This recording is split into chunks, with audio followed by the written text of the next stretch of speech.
Bismillahirrahmanirrahim. Assalamualaikum warahmatullahi wabarakatuh. Alhamdulillah wassalatu ala Rasulillah wa ala alihi wa sahbihi ajma'in, amma ba'd. Hadirin dan hadirat dimanapun Anda berada, semoga kita semua dalam lindungan Allah Subhanahu wa ta'ala yang mendapatkan kasih sayangnya Allah Subhanahu wa ta'ala di dunia dan akhirat.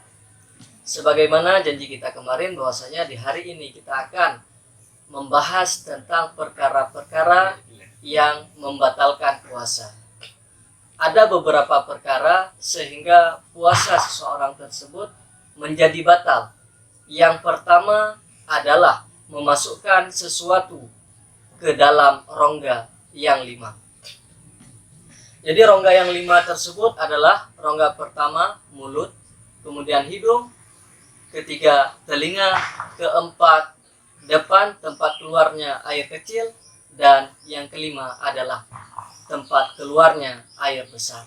Hadirin yang dimuliakan oleh Allah Subhanahu wa ta'ala, apabila kita memasukkan sesuatu ke dalam 5 rongga tersebut, niscaya batalah puasa orang tersebut. Sekalipun kita memasukkan obat di dalam maaf cakap kita bilang adalah kelamin ataupun dalam dubur kita, maka apabila kita memasukkan obat ke dalam lubang tersebut, maka puasa kita menjadi batal. Kemudian hadirin yang dimuliakan oleh Allah Subhanahu wa ta'ala, makna daripada memasukkan ke dalam rongga mulut, yaitu bukan di dalam mulut ini saja, melainkan maknanya adalah menelan sesuatu.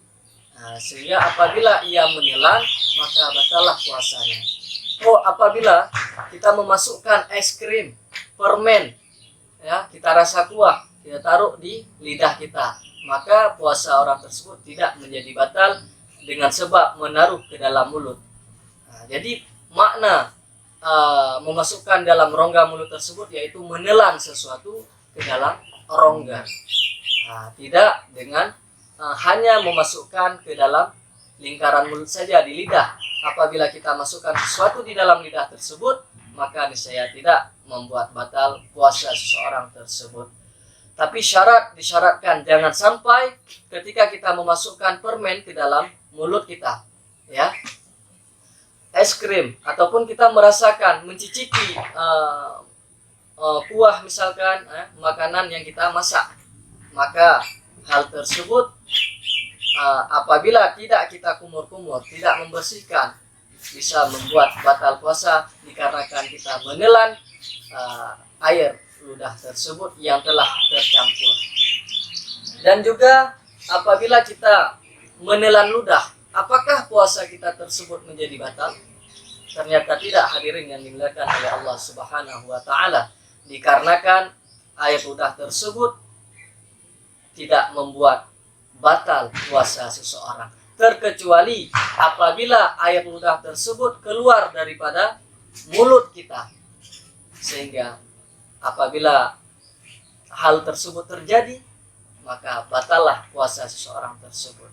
Dan juga apabila air ludah orang, ya, kita masukkan ke dalam mulut kita. Contohnya bagaimana? Bukan orang ludah, ya, kemudian kita ambil ludah tersebut, kita minum, tidak. Contohnya adalah hal yang sangat romantis, sebagaimana sepasang kekasih suami istri ketika berciuman, maka tergantikan atau air ludah istri ataupun suami ini masuk ke dalam mulutnya istri atau suami, maka hal tersebut bisa membuat batal puasa dikarenakan menelan air ludah orang lain. Hadirin yang dimuliakan oleh Allah Subhanahu wa ta'ala. Kemudian rongga hidung.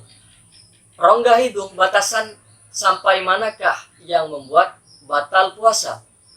Yang pertama adalah ketika kita memasukkan sesuatu ke dalam rongga hidung, batasan yang keras ini, bukan batasan yang lembek.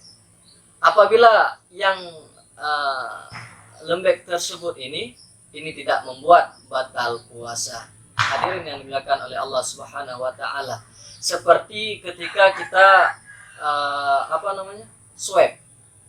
Swab ya. Swab tersebut terasa perih, terasa panas ketika dimasukkan alat tersebut. Itulah batasan yang membuat batal puasa. Kemudian hadirin yang dimuliakan oleh Allah Subhanahu wa taala, rongga selanjutnya adalah rongga telinga. Rongga telinga tersebut batasannya adalah jari kelingking. Tidak dengan kuku yang panjang, tapi ukuran jari kelingking apabila dimasukkan jari kelingking ini ya, maka sampai mana dia masuk maka tidak membatalkan puasa, melainkan kita ambil sesuatu hal yang lain yang kecil daripada jari kelingking kemudian kita masukkan sampai ke dalam, itu bisa membatalkan puasa karena jaraknya itu sudah sangat dalam sampai ke batinnya telinga. Kemudian hadirin yang dimuliakan oleh Allah Subhanahu wa taala, yaitu memasukkan sesuatu di kelamin, ke dalam kelamin. Maka harus sangat dihati-hatikan bagi para wanita ya, ibu-ibu, jangan sampai ketika membersihkan, mensucikan kencing bisa membuat batal puasa. Ya, ketika kita membersihkan, mensucikan, ketika kita taharah ya, ketika sudah buang air kecil, waktu kita membersihkan tersebut hanya dengan menggosok dengan batinnya ini. Jangan sampai kita dimerengkan begini, sehingga masuklah jari-jari ini membuat batallah puasa. Tetapi memada dengan menggosok dengan batin telapak tangan. Hadirin yang dimuliakan oleh Allah Subhanahu wa taala. Juga ketika kita buang air besar juga sedemikian. Ya, ketika kita sucikan, kita bersihkan, maka kita gosok dengan batin telapak tangan. Jangan sampai kita bengkokkan jari tersebut sehingga masuk ke dalam lubang tersebut. Hadirin yang dimuliakan oleh Allah Subhanahu wa taala. Insyaallah di pertemuan selanjutnya kita akan membahas beberapa perkara yang membatalkan puasa. Pada hari ini kita membahas tentang satu perkara yang membatalkan puasa, yakni memasukkan sesuatu di dalam rongga yang 5. Insyaallah hadirin yang dimuliakan oleh Allah Subhanahu wa taala, dimanapun Anda berada, semoga Allah selalu mengistiqamahkan kita di dalam beribadah kepada Allah Subhanahu wa taala, dan juga Allah Subhanahu wa taala semoga memberikan hidayah kepada kita semua, kekuatan kepada kita semua, sehingga kita dapat menjalani bulan suci Ramadan dengan penuh nikmat dan penuh bahagia. Akhirul kalam, lebih dan kurang kami mohon maaf. Wabillahi taufiq wal hidayah. Assalamualaikum warahmatullahi wabarakatuh.